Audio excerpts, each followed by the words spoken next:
a ver, diferencias generacionales entre reporteros, digamos, de distintas generaciones, pensando década del 70, década del 80, actualidad. Yo lo primero que te diría es que más allá de las diferencias generacionales, lo que hay son diferencias históricas, en momentos en donde era bien visto la lucha colectiva, más fotógrafos se inclinaban por formar parte de colectivos, por una fotografía más comprometida socialmente, etc. En momentos en donde la competencia individual o el sálvese quien pueda era un clima de época, más reporteros hacían trabajos más solitarios, más individualistas, etc.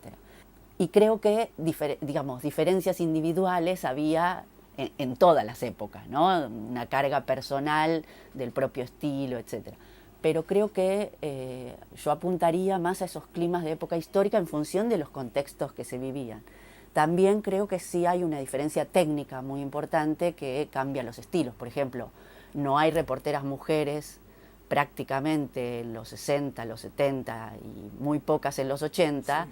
Y creo que hay un aspecto técnico importante que las dejaba fuera, más allá de que hay una carga de machismo, si querés, especialmente en los editores de los medios, que las expulsaban de los medios. Pero también hay una cuestión de por ejemplo, el peso de los equipos.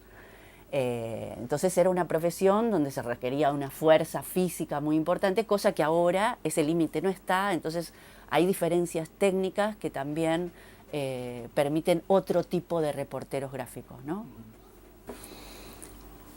El clima de época hoy, ¿cuál es el rol de la variada gama de gente que hace fotografías en las calles, vamos a decirlo así, no necesariamente fotoperiodismo? A mí me parece que estamos en un punto de inflexión y en un quiebre en muchos aspectos. En un quiebre, por un lado, político-institucional en Argentina, o sea, creo que desde el gobierno de Macri, estos 2 últimos años, también hay un cambio enorme de dónde se pone la energía en un montón de aspectos, más un cambio de lo que sucede en las calles, de lo fotografiable. Vemos una cantidad de nuevos tipos de fotografías de represión, etcétera, que nos remiten a represiones de otras épocas históricas y que no se habían dado los años anteriores. Entonces, tenemos por un lado un quiebre político en Argentina y tenemos por un lado un quiebre del momento que está atravesando el periodismo en papel y el periodismo en relación de dependencia. Y eso no es solo en Argentina, sino que es en el mundo entero. Entonces hay algo ahí que se va sumando como capas superpuestas de complejidades en el ámbito laboral del fotoperiodista, en donde yo creo que hay una absoluta reconformación del campo profesional, una reconsideración, una transformación radical. Son muy pocos los que van a quedar, creo, trabajando en relaciones de dependencia. Creo que esta crisis laboral, de dónde voy a trabajar, digamos, de tener un sueldo para vivir ejerciendo esta profesión, va a generar necesariamente nuevas formas de alternativa. En la historia de la humanidad siempre fue así, ¿no? Cuando, cuando surge la fotografía, el siglo XIX, ¿sobre quiénes surge? ¿Quiénes son los primeros fotógrafos? Los pequeños retratistas de miniaturas que se habían quedado sin trabajo por la invención de la fotografía. Eran los pintores que, digamos, por parentesco con el tema artístico, mutaban porque ahí había trabajo. Entonces yo creo que va a haber, que estamos frente al surgimiento de nuevas formas de ejercer la fotografía. Y acá entonces se suman las distintas formas por las cuales distintos tipos de personas salen con cámaras a la calle. Que tenemos acá los manifestantes, por ejemplo, que van a una marcha con su celular y también son manifestantes y registran lo que viven. Tenemos entonces todo ese registro espontáneo. Tenemos los fotógrafos amateur, pero que están estudiando o que tienen determinada relación más formal con la fotografía y van a las marchas para ejercitarse. Y tenemos los fotógrafos profesionales que siguen trabajando para un medio, para una agencia y que van porque es su razón de trabajo. Yo creo que se está dando una relación muy fuerte entre todos esos actores en la calle Creo que, por ejemplo, Argra tuvo una apertura en los últimos años a incorporar otro tipo de actores, donde en otras épocas históricas eran solo los que tenían el carné y ahí se terminaba, ¿no? Digamos, ahí. Y me parece también que eso va a generar otro tipo de imagen, otro tipo de fotografías. Por otro lado está el tema de la autopublicación, ¿no? Yo ya no necesito que otro me edite o que otro decida, sino que elijo y decido qué publicar en mi propia red social. A mí me sale más fácil hablar del pasado que del futuro, porque además trabajo con la historia. Con el pasado, pero conociendo el pasado puedes imaginar. Pero exactamente, esto es lo que me parece interesante. Miremos en el pasado para ver qué proyección podemos hacer. Sí. Y ahí lo que te diría, igual, digamos, todo puede fallar y no quiero hacer futurología, es que yo creo que lo que se va a ver es una diversificación mayor en cuanto a las posibilidades laborales de todos los que necesitan un sueldo para mantener la olla de su familia. Y yo creo que se van a mantener vinculados a la tarea de la imagen, no necesariamente ni como editores ni como fotógrafos en relación de dependencia. Estoy pensando desde la gran gama de impresión de fotografías, revelados de fotografía, libros de fotografías, formación de colectivos para formar agencias pensando en nichos respecto de los medios internacionales, grupos colectivos que trabajen dando clases de fotografía, haciendo clínicas, trabajo todo con eso es como que ya está sucediendo. Yo no se me ocurre, me parece que habrá algo por el lado de la técnica y de cómo evolucione el tema de las redes sociales, pero tampoco es que por ahí hay plata. O sea, no es que yo trabajo, digamos, le dedico un tiempo a una intervención en una red social y lo hago. Y te convertís en youtuber y te empiezan a pagar. Pero sí, pero los que te empiezan a pagar es si sos una youtuber de moda que vende, no sé, remeras de Londres en Argentina. O sea, no si haces denuncia social. No si haces trabajo social o si haces, digamos, debates políticos o debates profesionales, digamos, eso uno lo hace por amor al arte o por conciencia política o por una decisión de intervención en el campo del debate social. Yo no veo que el tema del trabajo en relación de dependencia vaya a tener un futuro. No lo veo. Veo que al contrario eso va a ir en declive y que además en un aspecto va a ser el liberador de que vos trabajabas siempre en función de lo que el editor para el que trabajabas quería que hagas. Digamos, esa tensión que tiene, por ejemplo, todo fotoperiodista o todo periodista de tener que escribir en un medio contrario a sus ideas, a sus opiniones, a sus deseos, eso era una tensión que fue definitoria del trabajo del periodista durante muchísimo tiempo en la historia. Digamos, en la historia del fotoperiodismo son mínimos los casos en donde el fotoperiodista coincidía con la política editorial del medio. Los que te cuentan y te hablan de alguna de esas experiencias te dicen fue la época más feliz de mi vida, porque yo trabajaba con pasión, con decisión, con voluntad, ¿no? Con una cosa que por supuesto no existe cuando trabajas en contra, digamos, ¿no? Teniendo que cumplir reglas que no son las que van con vos mismo. Ahora, yo creo que eso efectivamente se va a terminar. El problema es de qué vivir, digamos, cómo tener un sueldo a fin de mes y poder sostener una vida digna trabajando en este campo de la profesión. Soy reticente a las teorías apocalípticas de el fin de, ¿no? Se hablaba del fin de la imprenta, del fin del libro, del fin del papel, del fin de la televisión. Yo pienso que no hay fines, sino que hay reconversiones. Y que en una reconversión se acomodan todas las piezas del tablero. Creo que lo que pasó, por ejemplo, en el último año en Argentina, forzó a muchos fotógrafos que estaban fotografiando otro tipo de cosas a tener que salir a la calle y enfrentar gases, palos, detenciones, violencia, digamos. Gente que estaba haciendo fotografías de muy distintos tipos, ¿no? Creo que ahí esa tensión del contexto político actual lo que hace es, en todo caso, limitar el espectro de la variedad de estilos. Porque lo que aparecen son muchas fotos de represión, ¿no? O sea, mientras antes alguien iba y fotografiaba, no sé, paisajes, interiores, sí, claroscuros, retratos, etcétera, todos sienten, o muchos sienten la necesidad de salir y mostrar lo que está sucediendo, ¿no? En el campo el amplio campo del fotoperiodismo. Yo creo que ahí hay algo que nos va a tensionar por el lado de la realidad, ¿no? Porque, digamos, si hay una profesión que está absolutamente imbricada con la realidad, es el fotoperiodismo, más que la fotografía artística. Aún fotógrafos artistas salen a la calle y se ven compelidos a tratar de mostrar lo que está sucediendo. Entonces, ¿qué diferencias hay entre este tipo de fotos y las fotos que se sacaban en la década del 70? Yo lo que estudiando el fotoperiodismo en dictadura es algo similar. O sea, mientras no había movilizaciones en las calles, o sea, hasta el 81, ponele, las movilizaciones empiezan a fines del 81 y son fundamentalmente 82, 83, muchos fotógrafos hacían otro tipo de trabajos, ¿no?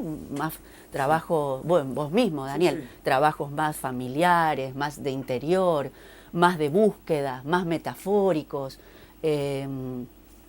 distintos tipos de búsquedas artísticas, de búsquedas personales, de búsquedas expresivas.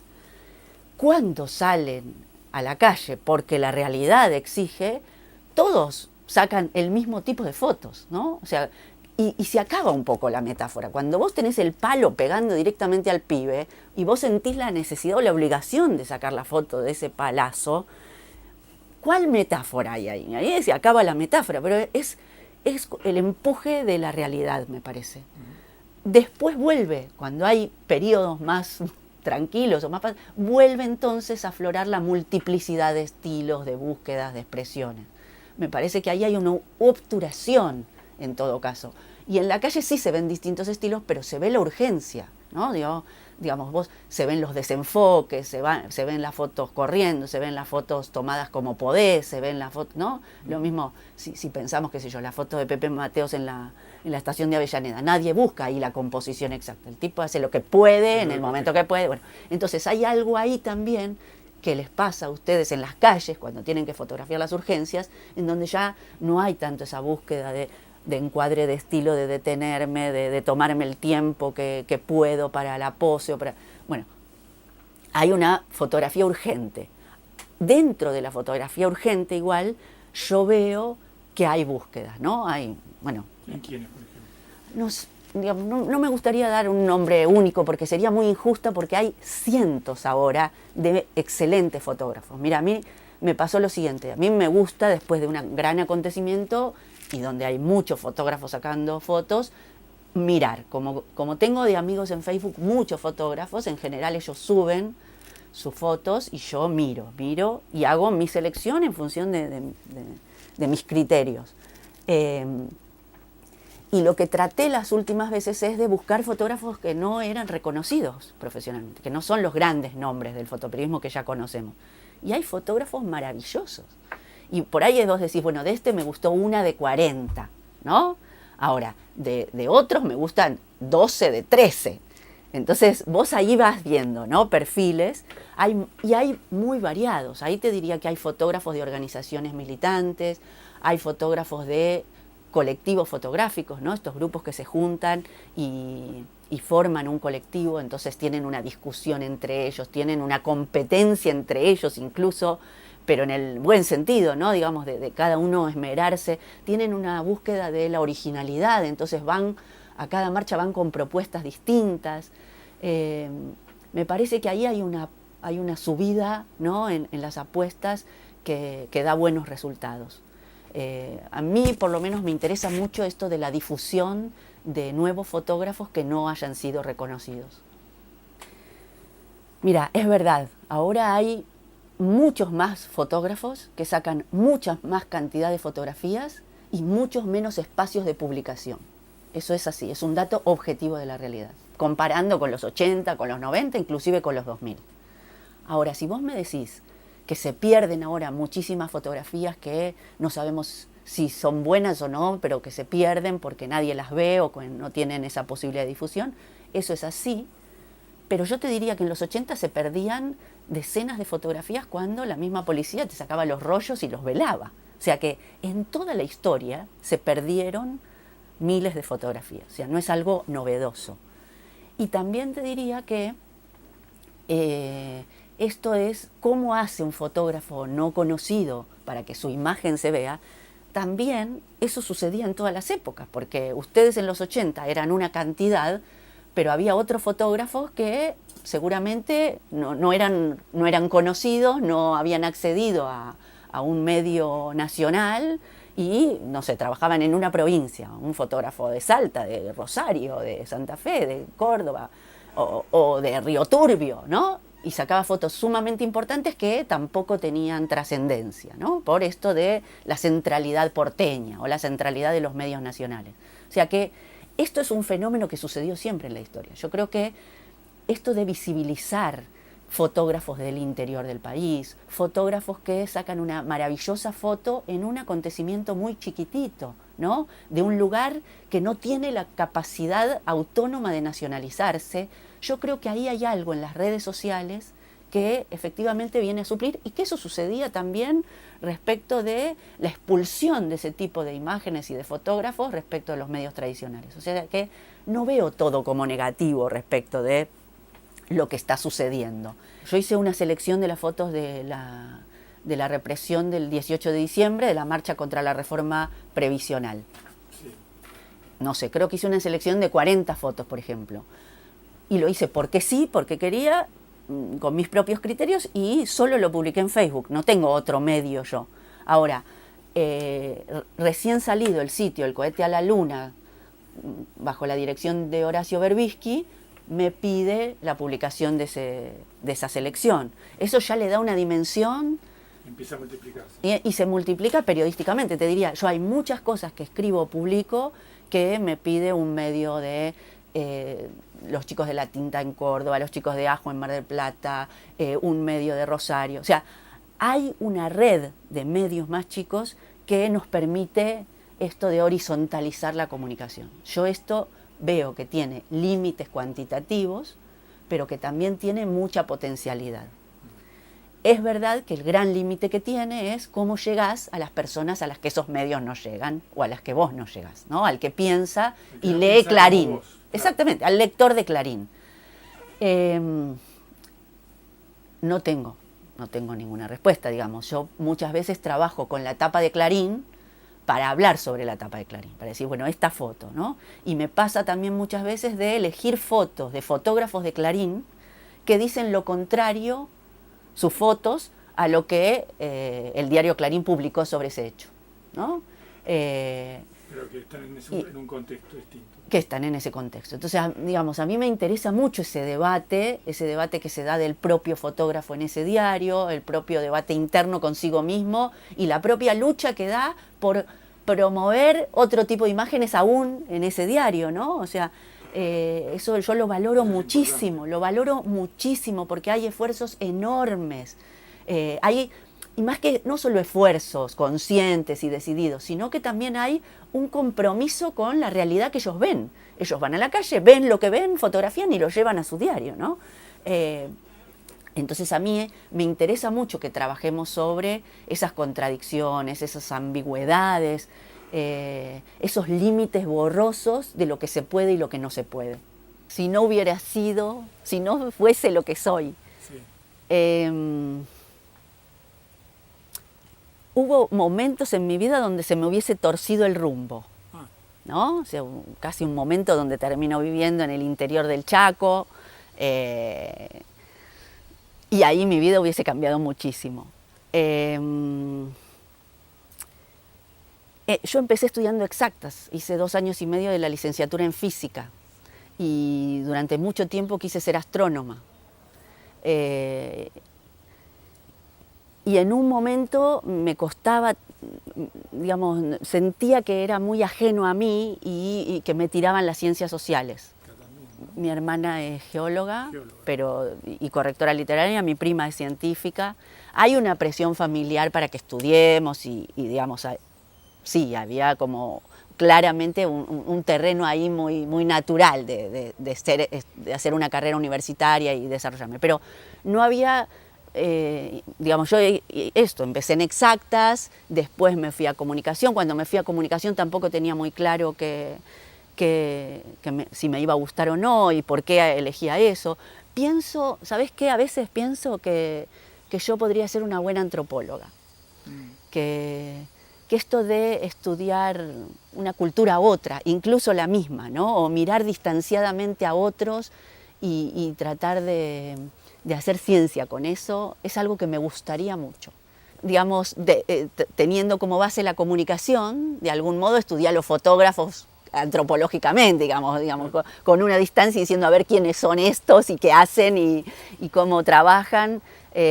Fue una mirada así. También me gusta la mirada histórica, o sea, tal vez los que estudiamos comunicación son los que nos gusta un poquito la sociología, un poquito la historia, un poquito la antropología, y hacemos un poquito de todo y no somos mucho de nada.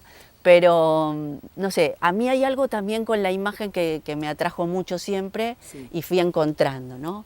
Ahora, también, qué sé yo, también fui profesora de natación muchos años y con ese trabajo y ejerciendo de profesora de natación me pude pagar la carrera y eso me encantaba, ¿no? Dar clase de natación a gente que no sabía nadar, incluso adultos o bebés o nenes chiquititos, era algo que me causaba muchísima satisfacción. O sea que yo creo que podría haber tenido muchas vidas.